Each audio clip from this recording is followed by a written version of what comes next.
And the word Satan and satanic is continuously being seen more and more online on social media platforms, being said at a more frequent rate than at any point ever. I think the tweet that you shared was some person complaining about having to scan a QR code when you park in Whole Foods. Somebody calling that satanic.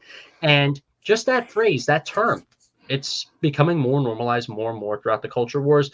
When religious discussions are being had online, on Twitter, on YouTube, and places like that, the word Satan, the word Satanism comes up. And unfortunately, it's attributed to people like ourselves. So my question for you, Zach, would be, in your opinion, do you think that there is a new satanic panic? Yeah, I think it's, I like to be really humble and uncertain about these things because, you know, like you say, I've noticed a lot of this stuff on social media, but then, you know, it begs the question of how much of it is a perception thing, how much of it is, you know, for example, like more conservative people coming to Twitter recently. Like these kinds of things sometimes are really uncertain to me. And you know, it'd be interesting to study.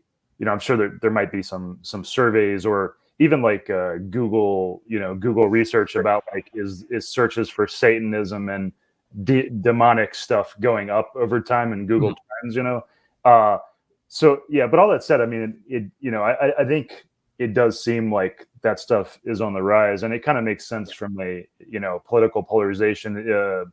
Emotional polarization perspective, because when you have polarization happening, like more and more people are going to be pushed towards the outsides of these beliefs. So you're going to have more people that, like, you know, are influenced by their super polarized people that see evidence of evil or demonic stuff around them. And so, you know, I think there is that kind of like contagious aspect of these kinds of things. And yeah, it's disturbing how often I see that, like, including, you know, since Elon took over Twitter, I just see promoted to me because I interact with a lot of extremely polarized people. So I get more polarized people promoted to me. So I am regularly promoted, like, these people I don't follow who are like, look at this demonic thing, you know, like, it's disturbing to me how often I see that and see they have like thousands of likes and kind of like that's the first word that comes to mind. Seriously, right. Yeah, it's so bizarre. I mean, it does, you know,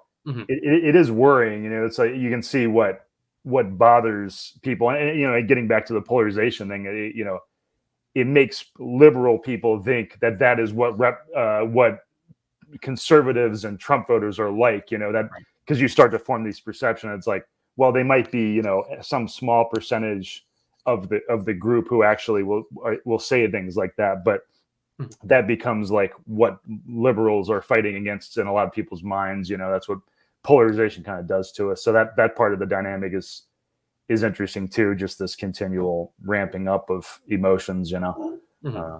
Yeah.